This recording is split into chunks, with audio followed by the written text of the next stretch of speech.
Good morning दोस्तों। आज मैं आ चुका हूँ नए वीडियो के साथ। तो आज का वीडियो है सब्जेक्ट मैथ क्लास 10।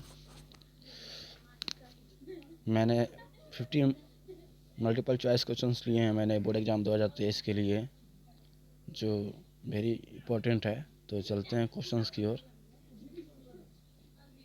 यहाँ पे क्वेश्चंस में दिया हुआ है अथवा के बाद जो क्वेश्चन है उसका सॉल्यूशन है। यहाँ पे एक एपी दिया हुआ है, उसका फर्स्ट टर्म है 5, लास्ट टर्म 45 है और सम में दिया हुआ है। तो ये एपी का सम कितना दिया है 400। तो हमें नंबर ऑफ टर्म्स यानी पदों की संख्या ज्ञात करना है। तो हम जानते हैं सम का फार्मूला जिसमें n आता है। सम का फार्मूला रखने पर n का वैल्यू 6 यानी 16 आ जा रहा है। तो अगला क्वेश्चन की ओर चलते हैं। ये है अथवा से पहले जो क्वेश्चन है उसका आंसर है। ये पे दिया हुआ है जिसमें ए फर्स्ट टर्म क्या 7 है और सेकेंड टर्म 13 है और हमें डी निकालना होता है। Second term minus first term करने पे हमारा डी आता है, 13 माइनस 7 करने पे 6 आया हुआ है और लास्ट टर्म हमारा कितना है 205 है। तो नंबर ऑफ टर्म्स करने के लिए क्या होता है, एक फार्मूला आता है यानी ए एन इक्वल टू जिसमें एन दिया हुआ है और हमें एन का वैल्यू फाइंड करना है। तो वो फार्मूला पुट करेंगे, लगाएंगे N equal to A plus N minus D, 1 into D होता है। तो यहाँ पर वैल्यू पुट करेंगे, ए एन का वैल्यू पुट करेंगे और ए और डी का वैल्यू पुट करने पे हमारा एन कितना आ जाएगा 34 यानी नंबर ऑफ टर्म्स आ जाएगा। तो अगले क्वेश्चन पे चलते हैं। Find the HCF of 6 and 20 by the prime factorization method. यहाँ पे हमें निकालना है 6 और 20 का प्राइम फैक्टराइजेशन। यहाँ पे मैंने 6 और 20 का निकाल दिया है और HCF निकालने के लिए यानी 6 और 20 में जो संख्या कॉमन आता है उनका सबसे कम पावर लोएस्ट पावर देखा जाता है। तो इसमें 2 का सबसे लोएस्ट पावर 1 है, तो 2 का पावर 1 यानी 2। और LCM में जितनी भी संख्याओं से यहाँ पे 6 और 20 में जितनी भी संख्याओं से प्राइम फैक्टराइजेशन हुआ है उन सभी को मल्टीप्लाई किया जाता है और साथ में जो संख्याएं कॉमन होती है सबसे हाईएस्ट कॉमन पावर होता है उस संख्या को लिया जाता है। तो दोनों में 2 कॉमन है और 2 का पावर 2 हाईएस्ट है, तो 2 का पावर 2 लेंगे और 3 और 5 बच रहा है। यानी जितनी भी संख्या होती है हम सबको मल्टीप्लाई करते हैं। तो यहाँ पे 60 आ गया है। LCM और HCF का वैल्यू हमें मिल गया है। तो यहाँ पे बोल रहा है if E is a sure event then the probability of E। हमें एक श्योर इवेंट मतलब एक निश्चित घंटा होनी है तो हम उसकी प्रोबेबिलिटी हमेशा 1 होती है। और अनिश्चित मतलब वो कितना बार हो सकता है, अनिश्चित घंटा तो कितना बार हो सकता है, तो उसकी प्रायिकता कितनी होगी 0 होगी। और ये निश्चित यानी श्योर इवेंट की प्रायिकता हमेशा 1 होती है।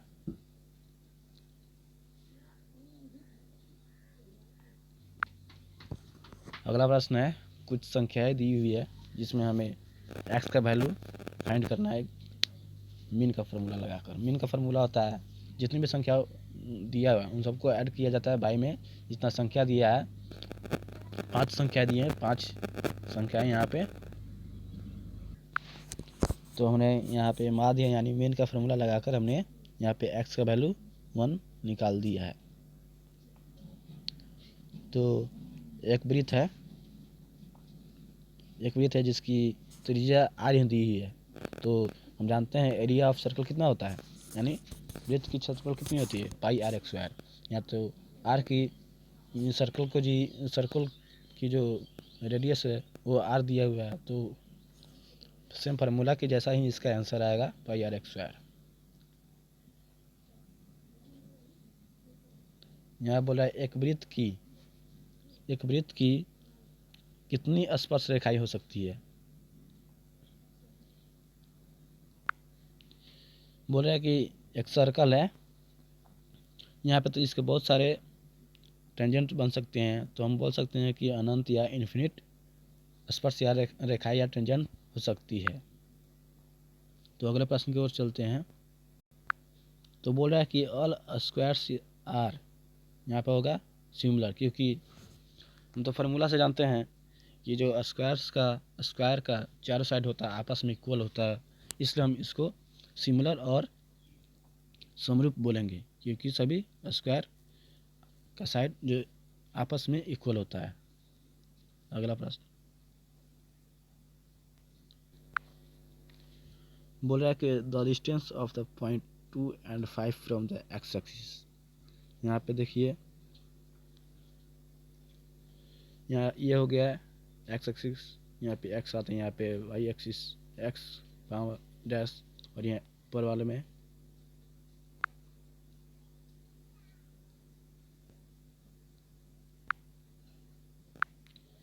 ये बोल रहा है कि the distance of the point 2 and 5 from the x axis. यहाँ पे तो एक्स का दे चुका है 2 दिया, और हमें जो अक्ष की दूरी है वहाँ से वाई का वैल्यू बताना है, तो यहाँ पे वाई भी दे चुका है, तो इसका आंसर होगा 5। साइन ए का व्युत्क्रम क्या है? आप देखेंगे तो ये फार्मूला है, साइन का उल्टा होता है 1/कॉसिक, यानी कॉसिक ए होगा यहाँ पे आंसर।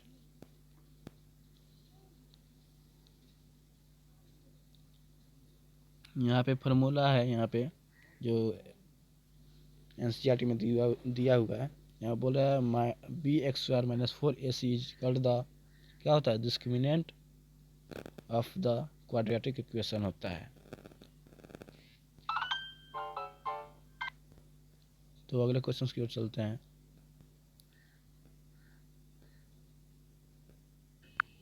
यहाँ बोल रहा है कि the general linear equation of variables x and y is of the form, यानी हमें जनरल लीनियर इक्वेशन का ये फार्मूला बताना है x और y का।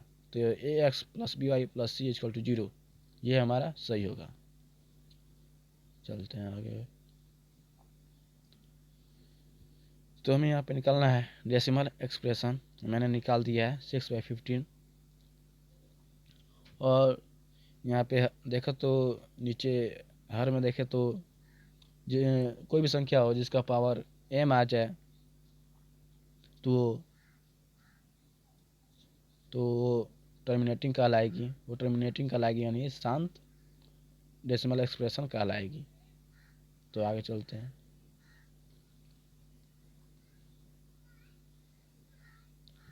बोल रहा है कि in a throw of die the probability of getting 5 each. एक लूडो खेलते हैं, जो डाई होता है उसमें अधिकतम आने की कितनी संख्या होती है, 6 होती है। तो यहाँ मैंने संभव जो आने वाली है उसकी वैल्यू लिख दिया मैंने 6। और यहाँ पे बोल रहा है 5 आने की प्रायिकता बताएं। तो प्रोबेबिलिटी का फार्मूला होता है, यानी probable result by total result. तो 5 तो एक ही बार आ सकता है, एक बार थ्रो करने पे, तो और कुल परिणाम 6 आ सकता है, तो 1/6 आंसर हो जाएगा।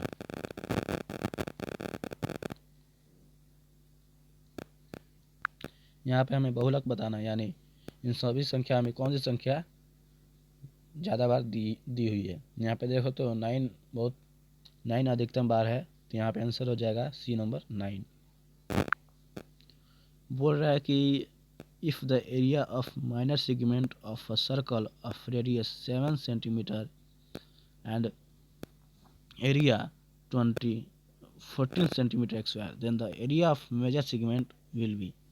ये जो सर्कल है, ये कॉर्ड से छोटा वाला भाग जो बनाया गया है ये माइनर सेगमेंट बुलाया जाता है, और वो बड़ा वाला होता है मेजर सेगमेंट। तो हमें बताना है कि एरिया बताना है माइनर सेगमेंट का।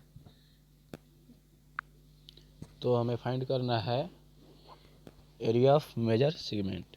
तो हम यहाँ पे देखेंगे, इसको निकालने के लिए हमें सर्कल का एरिया निकालना होगा, और ये छोटा वाला जो सेगमेंट है माइनर सेगमेंट, सर्कल के एरिया में से माइनर सेगमेंट का जो एरिया माइनस कर देंगे, तो यहाँ पे हमारा आंसर आ जाएगा 140 सेंटीमीटर स्क्वायर।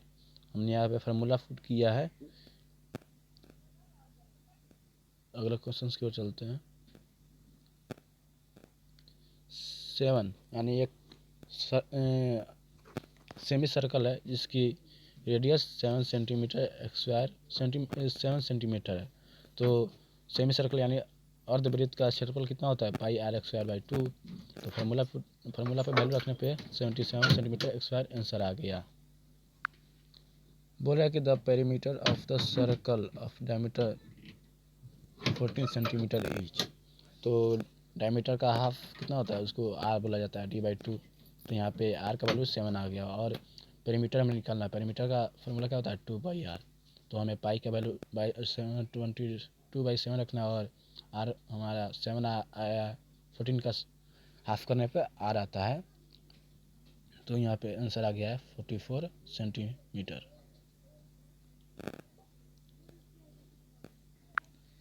यहाँ पे है कि triangle ABC is an isosceles triangle right angle triangle at B. एक ट्रायंगल है ABC जो बी जो होगा राइट एंगल ट्रायंगल होगा, यानी एंगल बी पे जो कोण बी होगा वो 90 डिग्री का होगा। बोला है कि BC 4 cm है और यहाँ पे बोला है आइसोसेलेस ट्रायंगल। आइसोसेलेस ट्रायंगल में दो साइड्स आपस में इक्वल होते हैं, यानी AB और BC आपस में इक्वल, और BC जो 4 cm दिया हुआ है तो हमारा AB भी क्या हो जाएगा, 4 cm हो जाएगा। तो यहाँ बोल रहा है कि then find the value of AC। जो साइड AC है उसका वैल्यू हमें फाइंड करना है। तो यहाँ पे पाइथागोरस थ्योरम लगाए हुए हैं AC फाइंड करने के लिए। AB रूट अंडर AB का स्क्वायर प्लस BC का स्क्वायर करने पे कितना आया, यहाँ हमारा 4 दो बार है, 4 एक्स्ट्रा 2 बार है, तो 2 इंटू 4 एक्स्ट्रा का 104 का स्क्वायर हो जाएगा, अंडर रूट हो जाएगा। तो यहाँ पे 4 का जोड़ा निकल गया तो इसको जोड़ा बाहर निकाल देंगे 4 को, और 2 का जोड़ा नहीं निकला तो अंडर रूट 2 लिख देंगे। आंसर कितना आ गया, 4 अंडर रूट 2 आ गया। सर्कल की सबसे बड़ी कॉर्ड क्या होती है, डायमीटर को बोला जाता है।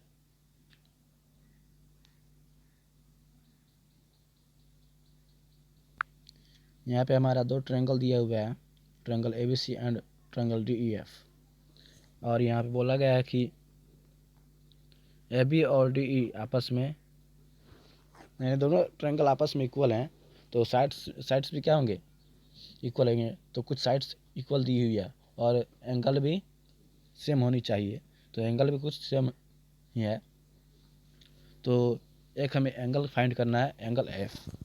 तो हम जानते हैं कि दो एंगल का तो मान दिया है, और हम जानते हैं कि राइट एंगल ट्रायंगल का मान कितना होता है, 180 होता है ट्रायंगल का वैल्यू।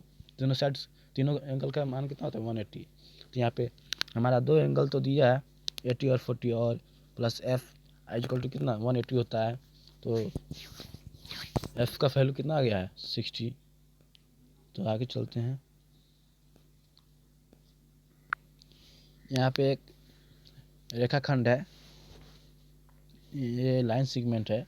यहाँ पे हमारा दो बिंदु दिया है और दोनों बिंदु के बीच में हमारा मिडिल पॉइंट निकालना है, यानी मध्य बिंदु निकालना है। तो आप जानते हैं कि मध्य बिंदु के दोनों side x1, left side x1 y1 होता है और राइट साइड x2 y2 होता है। और मध्य बिंदु का फॉर्मूला क्या होता है, x1 y2 y2 y2 y1 y2 y2 होता है। तो वैल्यू पुट करने पे हमारा आंसर आ गया कितना, 2 and 6। तो मिडिल पॉइंट का वैल्यू कितना आ जाएगा, 2 and 6 आ जाएगा। और यहाँ पे बोल रहा है कि मूल बिंदु का निर्देशांक क्या होगा। मूल बिंदु यानी अक्ष की मान कितनी होगी, तो अक्ष की मान 0 0 होती है। तो यहाँ पे आंसर कितना आ जाएगा, ए नंबर हो जाएगा, ए नंबर आंसर हो जाएगा। यहाँ पे ए नंबर आंसर हो जाएगा 0 0।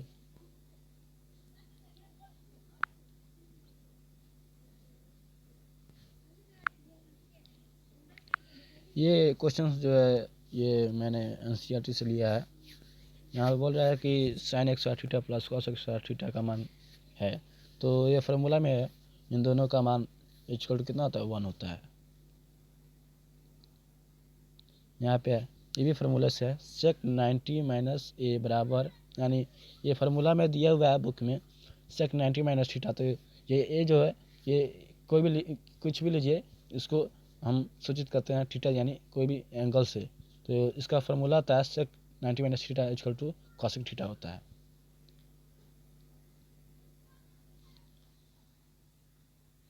यहाँ बोल रहा है tan 26 डिग्री बाई cot 64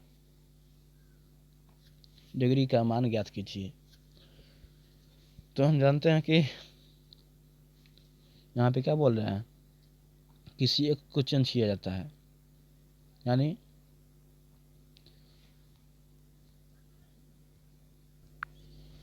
कि हमें tan को यानी cot को हमें tan में लाने के लिए tan में चेंज करना होगा, या ना तो tan को हमें cot में लाने के लिए cot में चेंज करना होगा। तो मैंने यहाँ पे मैंने tan को cot में चेंज किया है, तो 90 माइनस थीटा किया है मैंने, तो cot 64 बाई cot 64 आ गया, आंसर 1 आ गया है। तो यहाँ पे आंसर क्या हो जाएगा, यहाँ पे आंसर हो जाएगा, यहाँ पे आंसर कितना हो जाएगा, 1 हो जाएगा, बी नंबर सही है। ये तो इजी क्वेश्चन है।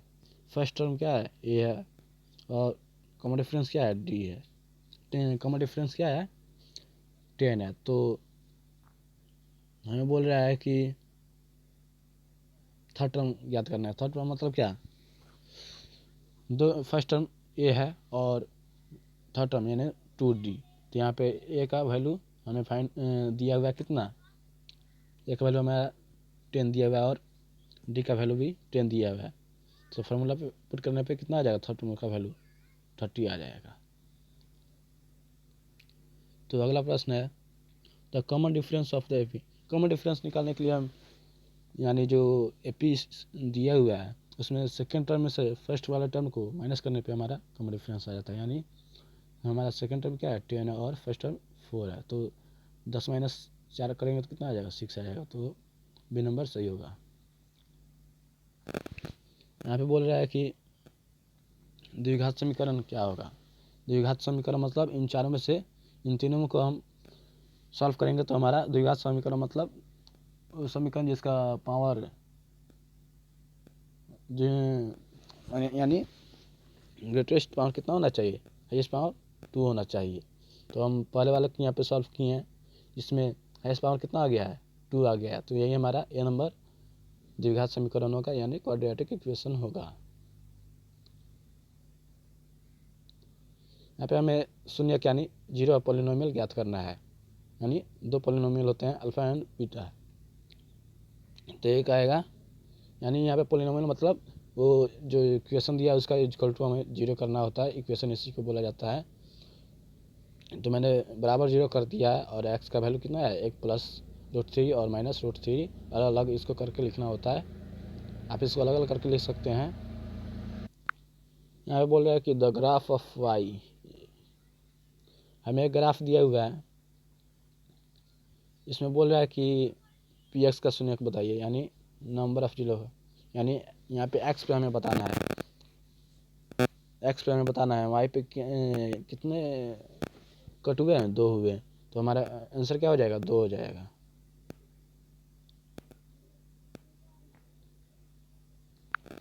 इसमें हमें बताना है कि 140 का प्राइम फैक्टराइजेशन क्या कौन सा होगा। तो यहाँ पे मैंने किया है, इसका ए नंबर आंसर होगा। 2 का एक्स वाई 2 इंटू 5 इंटू 7 आ गया है, ए नंबर आंसर होगा।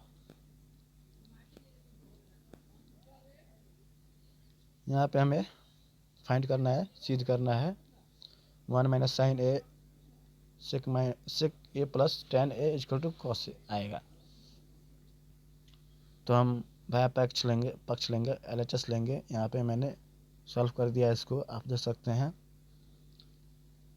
जो लोग पूरे चैप्टर्स को पढ़े होंगे वो तो आराम से ये सभी क्वेश्चन को बना लेंगे, लेकिन ये वेरी वेरी इंपॉर्टेंट है, इसमें से क्वेश्चन जरूर लड़ेंगे।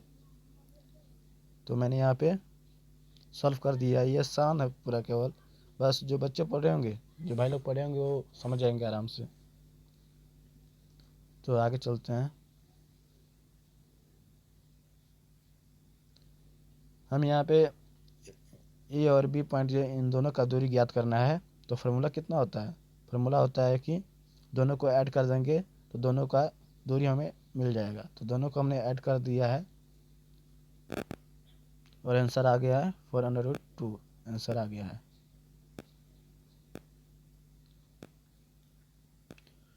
तो हमें इसमें क्या निकालना है, मीडियन निकालना है। मैंने यहाँ पे वर्ग अंतराल बना दिया, फ्रीक्वेंसी बना दिया है, CF बना दिया है। तो हमने यहाँ पे बना दिया है और मैं यहाँ पे मीडियन का फार्मूला भी लगा दिया है। तो आंसर कितना आ गया, 55.52 आंसर आ गया है। तो आज हम यहीं तक रहने देते हैं। ये आज कुछ MCQ टाइप के क्वेश्चंस थे, ये जो पार्ट 1 था अभी, जिसमें मैंने कुछ इजी क्वेश्चंस लिए थे क्योंकि ये MCQ था। और मैं आज शाम को वीडियो डालूंगा जिसमें आप 2 नंबर 3 नंबर 5 नंबर वाले क्वेश्चंस को आज डाल दूंगा, उसको बनाकर शाम को आज। तब तक गुड बाय। तो मेरे चैनल पर बने रहिए नए वीडियो के लिए। बाय।